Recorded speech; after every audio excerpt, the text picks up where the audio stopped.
রাখাল সারাদিন লাগায় যখন মেষ চড়াইল, একটা পর্যায়ে যায় রাখাল যখন ঘুমায় রইল, রাখাল যায় নখ দেয়, এই রাখাল তুমি আমার সাথে অন্যায় কাজের মধ্যে লিপ্ত হয়ে যাবা কিনা।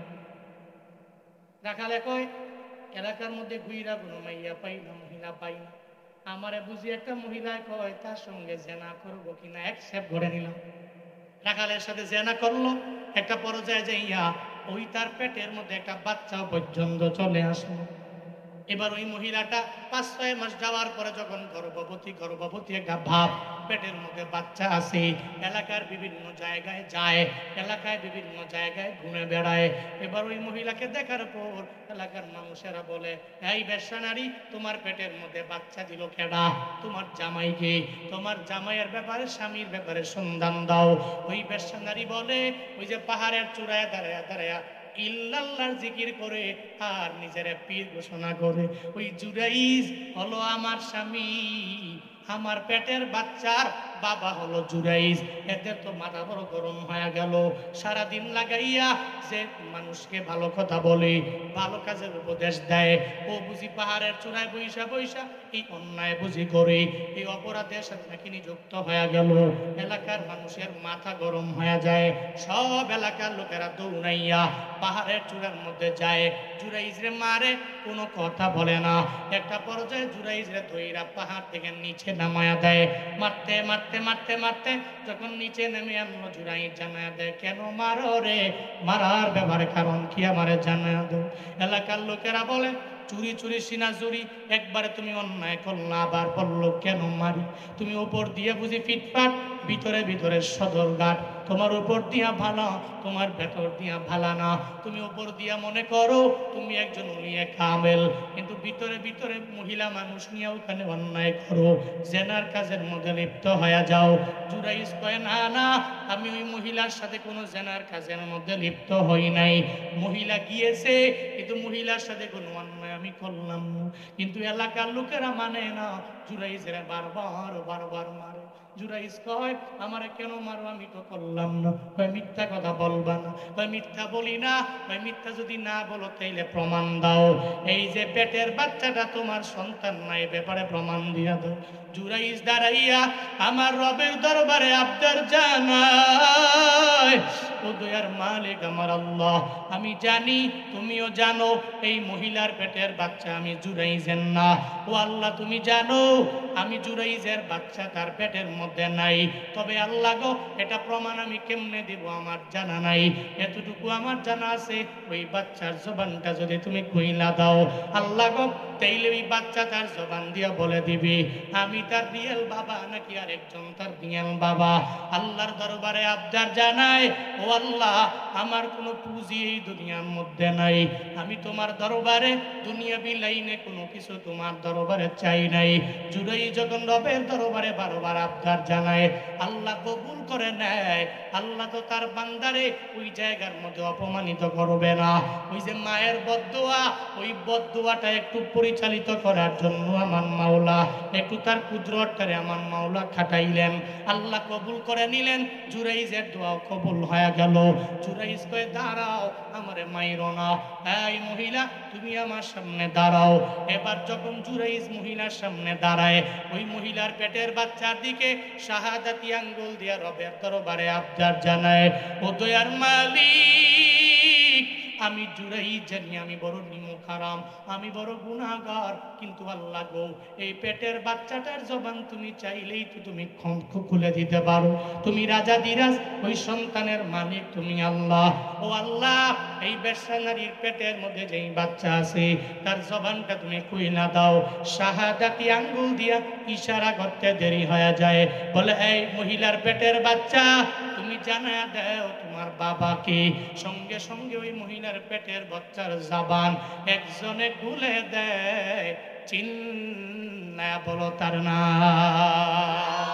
কাদের কুদরতদারি বরকামান, আনতা রব্বি আনতা হাসবি যুল জালাল, তুহি কাদের জলিলুল্লাহ জাহাদাত বহরহাল, তুহি মেরা নেগাহদার। জবান খুলে গেল। কাই তুমি বলো তোমার বাবাকে। জবান আল্লাহ পাক খুলে দিলেন। বেশ্যা নারীর পেটের বাচ্চায় কয়, এই এলাকার লোকেরা, এই যে জুরাইজ, উনি আমার রিয়েল ফাদার নয়, তোমাদের পাশে দাঁড়িয়ে আছে যে রাখাল, ওই রাখালই হচ্ছে আমার রিয়েল বাবা। সুবহানাল্লাহ জোরে পড়বেন না? আরো জোরে চিল্লায় পড়বেন না? কি বুঝাতে চাইলাম? নবী বলছেন, আই সাহাবীরা, জীবনে কোনোদিন আব্বা আম্মার থেকে বদদুয়া নিয়ে চলবে না। যারা দুনিয়াতে আব্বা আম্মার থেকে বদদুয়া নিয়ে আগায়, তারা তো কামিয়াব হতে পারে না। মৃত্যুর আগে হইলেও আল্লাহ পাক জীবনে একবার হইলেও ওই বদদুয়া তোমার উপরে তো বর্তাবেই। আল্লাহ পাক এটা তোমার পুরা লাইফেই একটা পরিবর্তন ঘটায় দিবে ওই বদদুয়ার কারণে। যদি এখন মনে করো আম্মারে ধমক দিলাম, কই ব্যবসা তো ঠিক, চলাফেরাও ঠিক, ঘরে খানাও ঠিক, ওই আব্বারে ধমক দিলাম, আব্বাই কষ্ট পাইছে, চলি তো ভালোই, সন্তানটা ভালোই আছে, সুন্দর চলতেছি না। মৃত্যুর আগে হইলেও একবার এটা কার্যকর হবে। এই যুবকেরা, আজকে থেকে নিয়ত করো, তোমার আব্বাই তো খ্রিস্টান না, তোমার মায় তো মুশরিক না, হিন্দু না, বৌদ্ধ না, তুমি নিয়ত করো জীবনে মৃত্যুর আগে একবার হইলেও আমি আব্বা আম্মার সাথে কোনো অন্যায় আচরণ করব না, এদের ধমক দিব না। কারা কারা পারবা দুটা হাত তুলে আল্লাহকে দেখায়।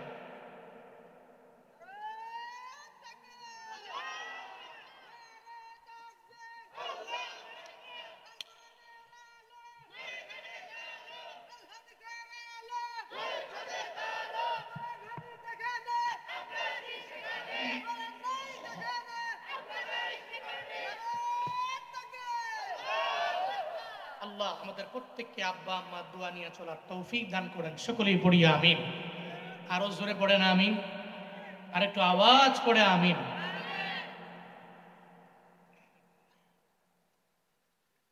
আবু উবাইদা ইবনুল জাররাহ চিন্তা করে আল্লাহ পাক বলছেন, কাফের, খ্রিস্টান, মুশরিক যদি তোমার আব্বা হয়, ওয়ালা তুতি'হুমা, এদেরকে আনুগত্য করো না, তবে এদের সাথে কওলে মারুফ যেগুলো আছে, ভালো কথা আছে, এগুলো বল। চিন্তা করে যাররা আমার বাবা বদরের প্রান্তরে আসলো, আমি তার সাথে কেন যুদ্ধ করি? নিয়ত করছে আজকে আব্বার সামনে যুদ্ধের ময়দানে কোনোভাবেই পড়ব না। সুবহানাল্লাহ পড়বেন না? তোমিয়া নিয়ত তো আমরা করতে পারি, এই নিয়ত পূরণ করতে পারে কে? আরো জোরে বলেন না কে? নিয়ত করি তো আমরা, নিয়ত করলাম যে ঢাকায় যাবো, নিয়ত করলাম, কিন্তু পূর্ণ করবে কে? নিয়ত করলাম সিরাজগঞ্জ শহরে যাবো, নিয়ত করলাম বাইক দিয়ে রওনা হব, কিন্তু ওই গন্তব্যস্থান পর্যন্ত এই নিয়ত পূরণ করবে কে? আমরা পারি না। আবু উবাইদা ইবনুল জাররাহ নিয়ত করে নেয়, জাররার সামনে আমি পড়ব না।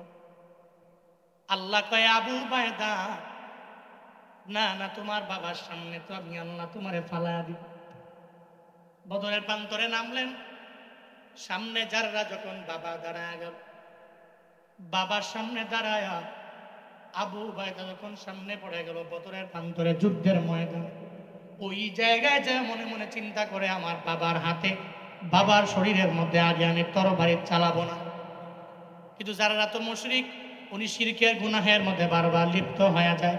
মনে রাখবারে বাবা, মুসলমানদের দিলের মধ্যে যেই পরিমাণে মায়া আছে, কোন হিন্দুর দিলে এত মায়া নাই।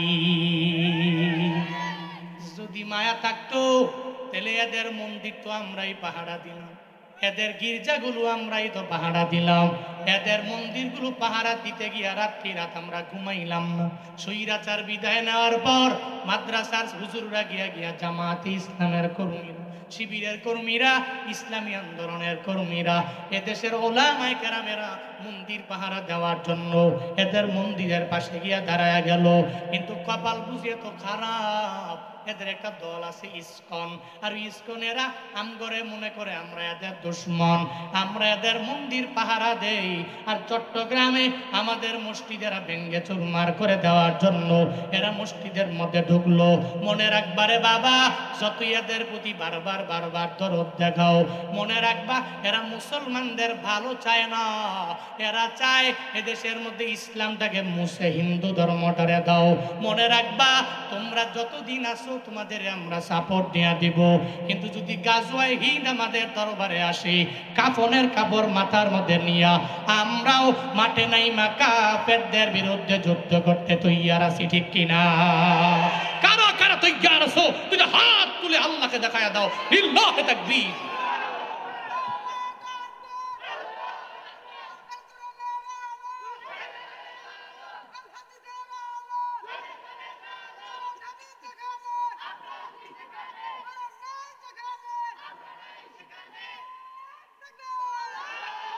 মুসলমানের এই দেশেতে ইসকনের ঠাই নাই, ইসকনের পক্ষে যারা এদের কোনো রক্ষা নাই।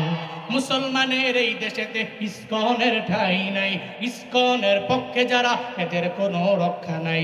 এই দেশেতে থাকতে হলে কোরআন মানতে হবে, কোরআন না মানবে যারা বিতাড়িত হবে। জোরকদমে সামনে চলো, বজ্রকণ্ঠে আওয়াজ তুলো, সবাই মিলে একই তালে দাও না স্লোগান, লিল্লাহে তাকবীর, নারায়ে তাকবীর। দিন ইসলাম, দিন ইসলাম, জিন্দাবাদ জিন্দাবাদ। ইসলামেরই জন্য দেশের হয়েছে জন্ম, ইসলামের বিরুদ্ধে গেলে দেশ হবে ভিন্ন। ঠিকের আওয়াজ নাই? ইসলামেরই জন্য দেশের হয়েছে জন্ম, ইসলামের বিরুদ্ধে গেলে দেশ হবে ভিন্ন। ইসলামের বিরুদ্ধে যারা নিয়েছে অবস্থান, এই বাংলায় ঠাই হবে না, যাও হিন্দুস্তান। জোরকদমে সামনে চলো, বজ্রকণ্ঠে আওয়াজ তুলো, সবাই মিলে একই তালে দাও না স্লোগান, লিল্লাহে তাকবীর, নারায়ে তাকবীর। দিন ইসলাম, দিন ইসলাম, জিন্দাবাদ জিন্দাবাদ। আল কোরআনের আলো সংসদে জালো, আল হাদিসের আলো সংসদে জালো, লিল্লাহে তাকবীর। হিন্দুরা দেখবেন এদের অন্তরে মায়া নাই, এদের প্রতি আমরা মায়া করি, এরা মায়া করে। আরে কাদের মন্দির পাহারা দিলাম রে, তুমি করে একটা হিন্দু এসে বলু এদেশে হিন্দুরা সংখ্যালঘু, ঠিক কিনা? মুসলমানরা এত পরিমাণে বেশি, যেখানে 95% মুসলমান শুধু। এরপরেও কোনো হিন্দু সামনে দাঁড়ায় বলুক আমি হিন্দু হওয়ার কারণে বাজারে যাওয়ার পরে এরা মারছে, এরা আঘাত করছে, এরা জুলুম করছে, এরা নির্যাতন করছে, জীবনেও কোনোদিন কোনো হিন্দু এটা বলতে পারবে না বাংলাদেশে। কিন্তু ভারতে কয়েকদিন পরে পরে এরা মসজিদ ভেঙ্গে ওই জায়গায় মন্দির নির্মাণ করে, আবার এরাই আমাদেরকে মানবতার গান শোনায়। এদের মতো অমানবিক এবং সাম্প্রদায়িক বিশ্বে কোনো রাষ্ট্র নাই, চিল্লা এখন ঠিক কিনা? আবার কাম করে শোনায় এরা মানবিক না, অথচ আমাদের মতো মানবিক কোথায়? একটা হিন্দু এসে বলুক মিডিয়ার সামনে তার উপরে জুলুম করা হয়েছে, তার উপর নির্যাতন করা হয়েছে। আবু উবায়দা ইবনুল জার, আবু উবায়দা কয় মনে তো মায়া, কারণ ইসলাম আছে তো, সুবহানাল্লাহ পড়বেন না? আরে বাবা, ইমানটা নিয়ে যারা অগ্রগামী হয় এদের দিলটা তো বড়, এদের মনটা তো বড়। বাবার সামনে তোর বাড়ি আমি চালাবো না, কিন্তু বাবা তো মুসলিম, বাবার দিলে সন্তানের প্রতি বিন্দু মাত্র পরিমাণ মায়া নাই, সঙ্গে সঙ্গে তোর বাড়ি ধরছে, তোকে মেরে ফেলবে। এবার আবু উবায়দা কয় আর আমার বাবার কথা শোনা যাবে? এখন বড়কে বাবা না আল্লাহ, ওই পর্যায়ে মা না আল্লাহ, ওই পর্যায়ে ভাই না আল্লাহ, বলে না কে?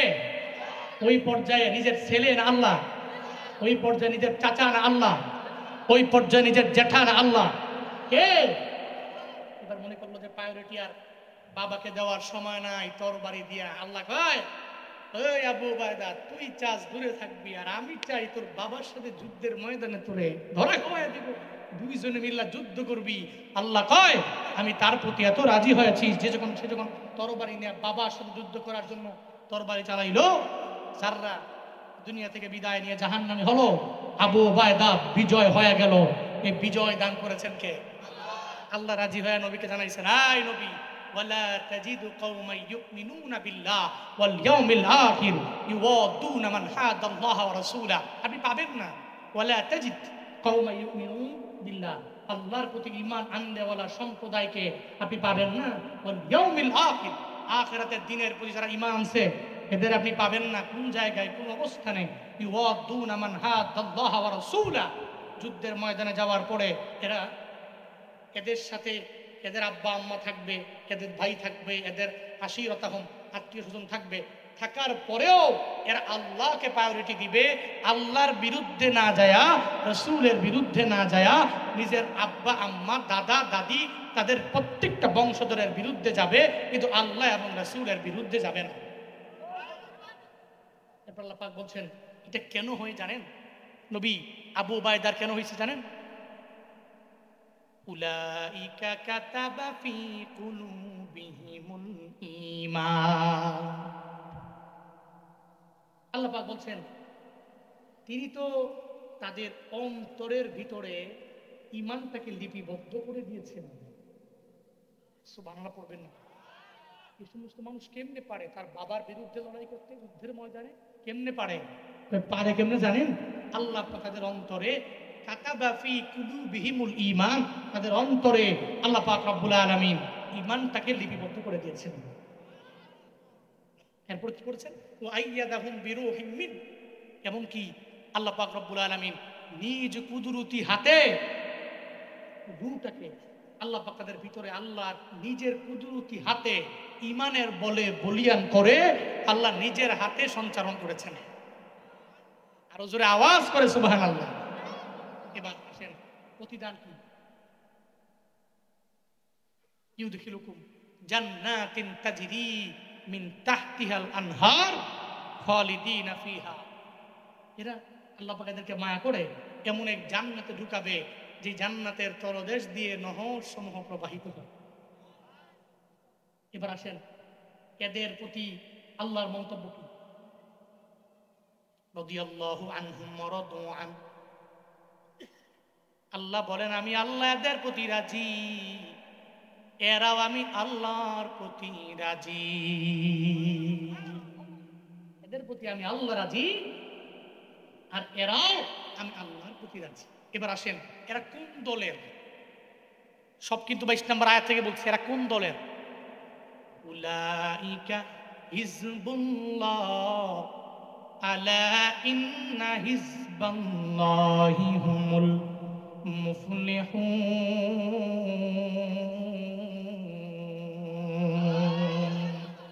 আল্লাহ পাক বলেন এরা হচ্ছে আল্লাহর দল। এরা আওয়ামী লীগ না, এরা বিএনপি না, এরা জাসদ বাসদ না, এরা কোন দল রে বাবা? এরা হলো আল্লাহ জানায়া দিলেন আমার আল্লাহর দল। আল্লাহ কয় জেনে নাও ইন্না হিজবাল্লাহ, নিশ্চয়ই রবের দলের যারা এরা মুফলিহুন, সফল কাম হয়ে যাবে। ঘোষণা আমার না, চিল্লায়া বলো ঘোষণা কার? এজন্য দল কাটটা করব, কাটটা কাটটা আল্লাহকে যে ব্যক্তি মানে, রাসূলকে যে ব্যক্তি অনুসরণ করে, এই সমস্ত উলুল আমরের দলের অন্তর্ভুক্ত হব এবং সবাইরে বলবো দুনিয়ার কোনো ব্যক্তির দল আমি করি না, আমি তোমার আল্লাহর দল করি। আল্লাহ বলছেন যে আল্লাহর দলেরা বিজয়ী, আল্লাহর দলেরা সফল। আল্লাহ আমাদের সবাইকে রবের দলের মেম্বার হওয়ার তৌফিক দান করেন। আরো চিল্লায়া পড়েন আমিন, আর একটু আওয়াজ করে আমিন। আজকের এই মাহফিলে আসছেন, এই প্রোগ্রামটা ইবতেদায়ী মাদ্রাসার উন্নয়ন কল্পে আয়োজিত। কে আছেন হুজুর যুদ্ধের ময়দানে যেতে পারি নাই, তবে এই জগতে যুদ্ধ নাই, তবে হুজুর আমি এই মাদ্রাসায় একটু শরীক হলাম, অন্তত পক্ষে জান দিতে পারি নাই, একটু মাল দিয়ে আমি শরীক হব। কেউ দোয়া টোয়া লাগতো না, বয়ান শেষ জামুদা দোয়া দিয়ে যায়। এখানে এমন কেউ আছেন হুজুর আমার দোয়া দরকার নাই? আছেন কেউ? কি গুনাহ নাই কেউ আছেন? গুনাহ কার কার আছে? কার কার গুনাহ আছে? গুনাহ আছে? আছে তো, গুনাহ আছে তো, নাই কার? তাহলে গুনাহ থাকলে তো দোয়া লাগবে। বসেন, দোয়া দিয়া এরপর আমরা যাবো বলে ইনশাআল্লাহ। এতগুলা মানুষ কার দোয়া আল্লাহ কবুল করে বলা যাবে? বলা যাবে? যাবে যাবে যাবে। একটু দোয়া করে এরপরে যাব। কি আছে একটু অল্প টাইমে মাদ্রাসার জন্য হুজুর আমি প্রধান বক্তার হাতে দেওয়ার জন্য বসে আছি। আমি জানি সিরাজগঞ্জে আমি বহুবার আসছি, আমি বহুবার আসি সিরাজগঞ্জে। আমার কালকের পরের দিন মাহফিল, 8 রায়গঞ্জে, এরপরে 8 তারিখে আবার সলগ্নে, এরপরে এই মাসের লাস্টে আবার সিরাজগঞ্জের 3-4টা প্রোগ্রাম আছে, আবার জানুয়ারিতে প্রোগ্রাম আছে, জানুয়ারির মাঝামাঝি, ফেব্রুয়ারির শুরুতে আবার প্রোগ্রাম। সিরাজগঞ্জে প্রোগ্রাম দিয়ে ভরপুর। প্রতিদিন আমার কাছে মনে হয় খালি ফোন যায় সিরাজগঞ্জ থেকে 4-5টা, খালি সেই জেলা থেকেই হুজুর বয়ান দেওয়া লাগবে। এই জন্য সিরাজগঞ্জের মানুষ আপনার আমি জানি প্রধান বক্তার হাতে দেওয়ার জন্য অনেকে বসে আছেন। কে আছেন হুজুর এই মাদ্রাসায় শরীক হব? আমি জানি লং টাইম দ্বিতীয় বক্তা। হ্যাঁ, কি মাদ্রাসা? আচ্ছা আচ্ছা, এই মাদ্রাসার ভিতরেই দারুল আরকামের শিক্ষকেরা এরা শরীক হয়েছেন। কত নগদ দিয়েছেন? 3000 টাকা। পড়েন মারহাবা। আল্লাহ পাক এদের দানকে কবুল করেন, মঞ্জুর করেন। আল্লাহ এই দানকে উসিলা করে এদের মনের সমস্ত নেক বাসনা পূরণ করে দেন। আল্লাহ এই মাদ্রাসাকেও কবুল করেন, পড়েন আমিন। মোহাম্মদ খলিলুর রহমান 1000 টাকা আল্লাহ কবুল করেন। মোহাম্মদ জেল হক 3000 টাকা আল্লাহ কবুল করেন। এরপর কি আছেন? হ্যাঁ, মৃত মরহুম মোহাম্মদ আলীর নামে দিয়েছেন 560 টাকা। আল্লাহ পাক কবুল করেন, সকলেই পড়িয়া আমিন। আল্লাহ এই দানকে ওসিলা করে মৃত মোহাম্মদ আলীর কবরকে জান্নাতের বাগান বানিয়ে দেন। মজলুম মিয়া দিয়েছেন। হ্যাঁ, আচ্ছা আচ্ছা, বল। আপনি যেমনি কইছেন আপনারা না শোনা